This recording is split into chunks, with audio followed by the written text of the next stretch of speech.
Hey, Real Life Church. Happy December 26th. God bless your Christmas weekend. I hope you had a great holiday and great celebration. Today, we are Real Life Online. We are online only because I know a lot of you are home in your pajamas eating cinnamon rolls, and I am glad we get to do church this way. Hey, a couple things to bear in mind. Don't forget, next Sunday, January 2nd, we are doing one service in person at 10 a.m. at Valley Center. So it's not the usual service times. It's at 10 a.m. Both online and in person at Valley Center. So love to see you there next Sunday. Since we are in the last weekend of the year, I do want to say thank you to all of you who have been so generous to Real Life through the course of this year. God bless you for your generosity.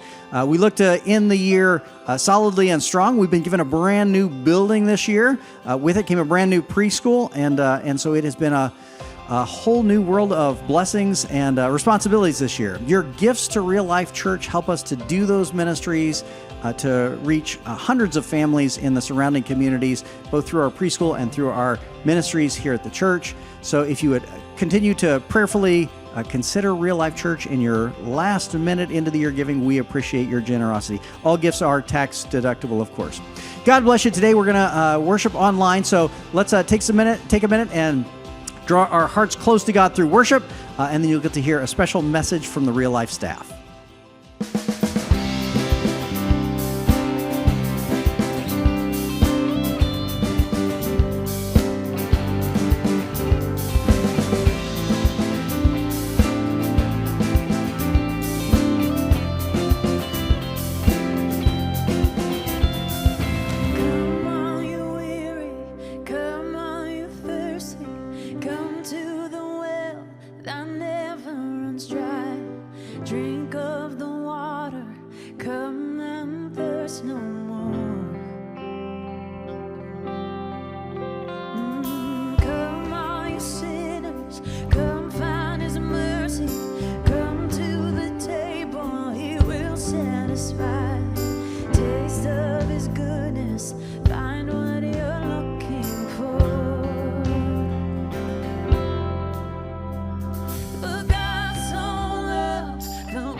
Hey, Real Life Church, it's Pastor Jim. It's good to be with you this Christmas weekend. God bless you. Thank you to all of you who came to our Christmas Eve services. Thanks to all of you who celebrated with us, prayed with us. Thanks to all of you who didn't drive down to the parking lot this morning and go, nobody told me. I'm glad we get to worship this way online. Isn't online amazing? It's a new world. But it is December 26th, and I hope you had a great holiday yesterday. And I hope you're enjoying cinnamon rolls in bed. My family every Christmas goes and picks cinnamon rolls off the cinnamon roll tree in my backyard, and we eat those on Christmas morning, and we did yesterday, and that was great. So, oh my goodness. What we want to do today is something a little bit different. We wanted to, I'm up here with several members of our staff whom you'll recognize, and we wanted to talk a little bit about what God has been doing in our lives in the past year. This is kind of our special Christmas reflections that we're doing here, and so thanks for joining in. Hey, gang. Hi. Hello. Good morning. Yeah. Good morning. We're all chipper and happy, and Stacy still hasn't told me that I look good today. You're welcome. You're welcome. So here's what we want to do. I have a few questions that we've thought through. We haven't rehearsed this. This isn't scripted, but a few things we've thought through, and I'm just going to throw those out, and we're going to kind of dialogue together, and you can dialogue in your bedrooms, living rooms, wherever you are.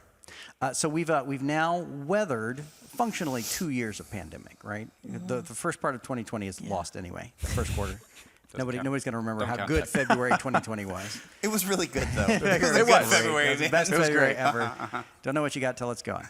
And 2021 has been what we've described as a staggered start, right? Because things started to open up, and then people got nervous again, sort of open, sort of closed, and we're still on the upswing of that, I think. But as you look back over the last 2 years, over all the radical, hopefully once in a lifetime things you've had to go through.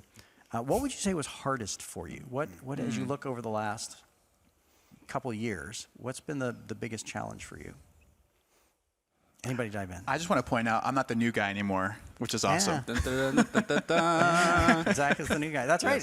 So maybe you should start. I think I started last time we did this. That was the hardest part of your year was that Zach said you're not the new guy anymore. wasn't the baby anymore. Yeah. I don't get the pleasure of being a new guy. All the freebies. Okay, I'll start. Is that what you're saying? threw it to you. You threw Yeah, it to yeah, me? yeah, yeah. That's okay. The hardest part of the last couple of years, honestly, for me, was losing my job. I think a lot of people probably can concur with that. Like, just straight up, everything stopped for me. Completely had stuff happening and had stuff planned and scheduled and was going to be here and doing that and doing this, and then just, and it started to like unravel. Like there was something happened, and then that fell down, and like, oh, we pushed it back a couple months. Those months went by, and then, we pushed it back a couple months. So I literally just, about 6 months in, I realized, I'm kind of just done. This is just done for me. So yeah, that was the hardest part for me. Not this job, by the way, to clarify. We picked him up. That was our good fortune. Sorry. The job that I was doing more consistently before this has, I'm still kind of doing it, but it still doesn't really exist for me right now. So yeah. I would say similar almost, because I was living with my parents in Michigan when the pandemic, before the pandemic started. And when it started, my dad lost his job at GM, but then he got transferred to another plant like 2.5 hours away from where I was working at another church. And so the option for me was either I had to move with my parents and quit my job there at the church I was at, or look for a new job. And so I had to resign from my position. I had to put my, say goodbye. I can't afford to drive 2.5 hours one way for this part-time job I'm doing on staff. And I loved it there, but the hardest part for me was not knowing, the unknown. I think that was the scariest part of my dad not being sure where he was going to work next, me not sure where I was going to live, where I was going to make money, thinking I had to restart my whole life and work at, I worked food service my whole life growing up, and I was like, do I have to go back and work food service again? Like, God, I don't want to do that. And so there was a certain point where I finally had to be okay with whatever God had for me. I was like, hey, no matter where I'm at, I will serve you. Doesn't matter if I'm working hourly at a food place, I'll go volunteer at a youth group and be a leader and serve no matter what. And so, but then God brought me here, so which was a really cool story about that. So yeah, the unknown is probably the hardest part for me of the last pandemic, of not knowing where tomorrow's going to look like. Yeah. I would say the loneliness and for the grown-ups and the anxiety for the young people was the hardest. Being in relationship with adults in our church, and then being in relationship with families, with kids and students. We can talk about it all day long, but we're gonna see the after effects of the mental health crisis that has caused, and that has been hard to watch happen and hard to still see the after effects of. And I'm thankful that it's not gonna last forever, but it's not just an easy fix. and we've talked, but like I've gone through significant like seasons of depression in this season, and it's hard doing that anyways. But like doing ministry and helping lead a church while like some mornings you're like, maybe I could just lay here for 3 weeks. Like what would happen? Like that's not a great spot to be in, and it's been a hard year plus of navigating a lot of that stuff. Yeah. And you all feel the same thing. You know exactly what it's like to go through all that, and being in lines at the pantry and giving out groceries. You see just these enormous lines wrapping around blocks, and there are people who weren't always at the pantry before the pandemic. And you realize this has been devastating for people. This has changed the landscape of our culture. So it's neat that we as a church get to step in and help. You just have a sense that the need is so much bigger than one person can do or even one community can do. And we really need a lot of teammates to do what God calls us to do. Yeah. That's a cheery note to start on. Everybody kept it on. Nobody's clicked off of it. Now they're waiting for like, I what's bet there's next? cartoons on another channel. Oh my gosh. But, okay, so in the midst of all that, in the midst of all the challenges and the turmoil of the last year, God's still been at work, and we've seen that in amazing ways. What are ways that you've seen God at work in the midst of a pandemic? Yeah, we talk about it, a lot around here, but we were gifted a property that has a school and an after-school program, and that's been such a neat thing to keep going. The way that those kids are so excited to tell their friends at school, I get to go to Real Life today, which some of their friends are like, don't we live that all the time? But it's neat to watch them get excited about what they get to do, to have the teachers we get to care for now. There are more families who get to hear about Jesus because of the gift of that property in the schools. That has continued to bring a smile to my face this year. For the extra work it is, it's totally worth it. Others? I think that, like, two things I would say. I know we're supposed to pick one, but two things is that I think I know as a parent and wife, I've gotten to be more intentional because we all got to press pause, even though it wasn't what we chose. And so many of us have said, we were so busy before. And as we added things back on our plate, we really got to choose what we were going to put back on our plate. And so we got to be just different and intentional in incredible ways and decide to pick ourselves first instead of letting the world dictate that, which was really nice, And then there are gifts of things like Zach getting, like, that wouldn't, if you didn't get to have your old job, then we wouldn't have gotten to have you on our team and your family. And we're so thankful. And if that had to have, like, students wouldn't have you here, right? And yeah, they're just amazing gifts. And there were students and kids that had to wait 2 years to get baptized. And getting to be part of those celebrations this year as a church has been the best. Because for grown-ups to see kids waiting, it's hard to wait when you're a kid, but to have to wait that long to celebrate something that big, that's longer than waiting one Christmas to the next. That's a long time of waiting, right? And it's just been an incredible season of so many good, unexpected surprises. Yeah. It's been a reshuffling of the deck. Everything has been reshuffled, and we didn't know where any of it was going to land. And some of it's been negative, some of it's been positive, but it's just a different landscape now. Yeah, and then amidst all the chaos, both my parents getting COVID, my little sister getting COVID, and being here and serving in ministry, something early on that I really liked about even though the pandemic was happening and people were getting sick and we were ministering to people who were trying to care for ourselves and also care for other people, was something like kind of what you were saying, is that I was able, not only in my life, but see relationships restored in a pandemic because people were laid off from work. And when people decided to not just sit in that, the sadness of not knowing what was next, they were able to turn around and be like, okay, how is my relationship with this person? How's my relationship with Christ? Even for me, there was pillars and stuff in my life that I had prioritized that I thought I was walking with Christ well as a minister in a church. And then when the pandemic happened, I was like, oh, I need to cut this out of my life, or this relationship is really struggling. Like, I don't know my own father that well. And we had months of hanging out and going for walks and having coffee and reading scripture together, which as a 25-year-old, I've never done before in my whole life with my dad. And so it was really cool. The craziness, the unknown, the income, all that stuff was secondary. It was like, oh, my relationship with Jesus is now, I thought it was number one this whole, my whole life, but now I'm actually forced to see how is my daily walk with Christ Jesus. So that was one of the most beautiful things I got to experience in the pandemic. And like I said, it was super sad. I lost friends. I lost loved ones. There was a moment there where we thought we were going to lose my mom for a second. She was really, really sick. But even in that, I was like, hey, Jesus, I'm going to continue to put you forward. So even though it sounds really weird, I want to be sensitive. I was like, thank you for allowing me to have this opportunity to reevaluate my life in the midst of all the craziness. And still doing that today because there's still stuff happening. Yeah. Yeah, I echo all of these things. Things that I really appreciate whenever somebody asks me about this.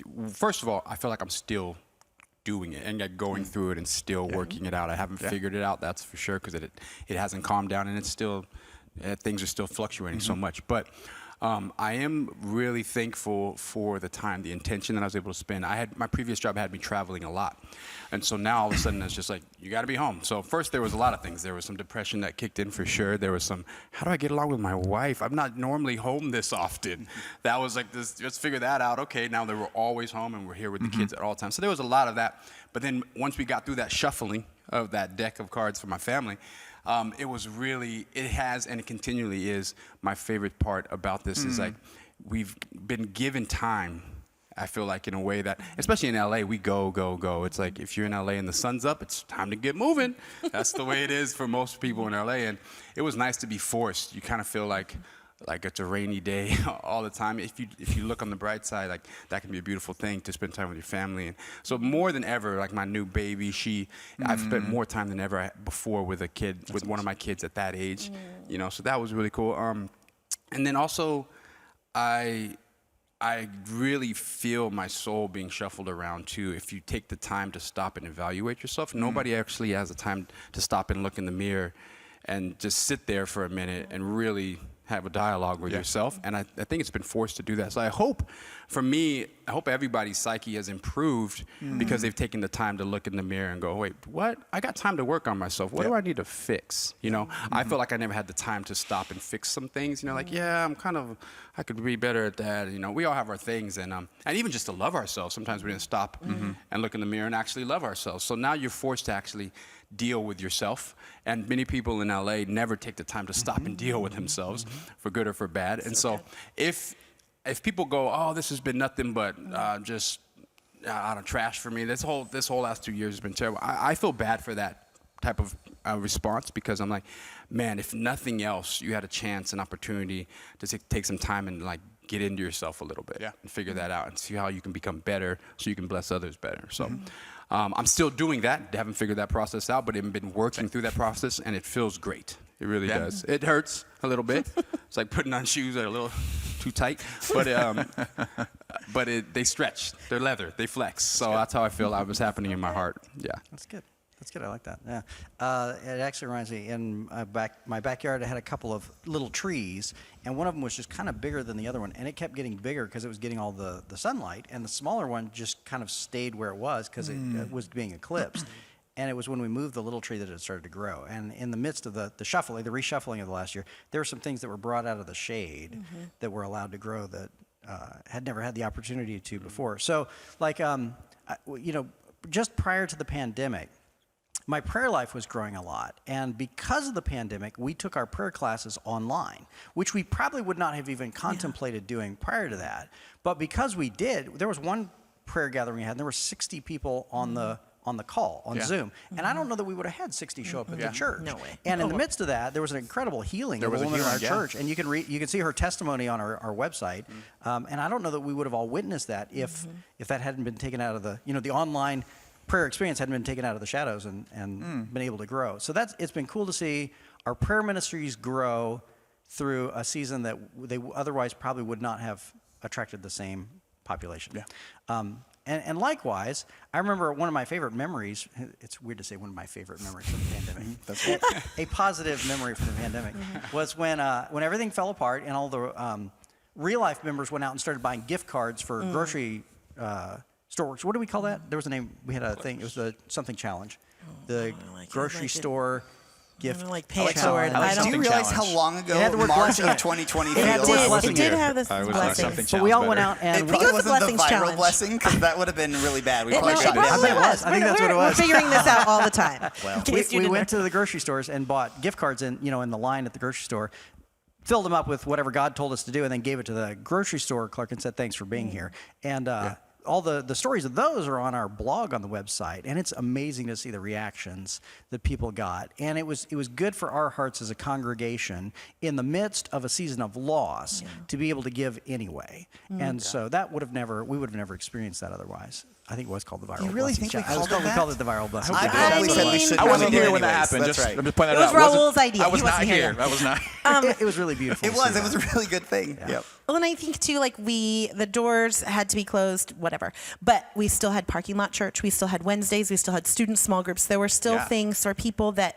everybody needs community all the time. But for the people that were ready and able and willing to step out and to still be together, like watching our church put together church for however many months, 8 months, 9 months of meeting in a parking lot, because that's what our options were, with joy. And Yeah. so fun to see people show up that we hadn't seen in a while, and for them to know that they were celebrated and loved and needed here was really extraordinary. Yeah, that was good.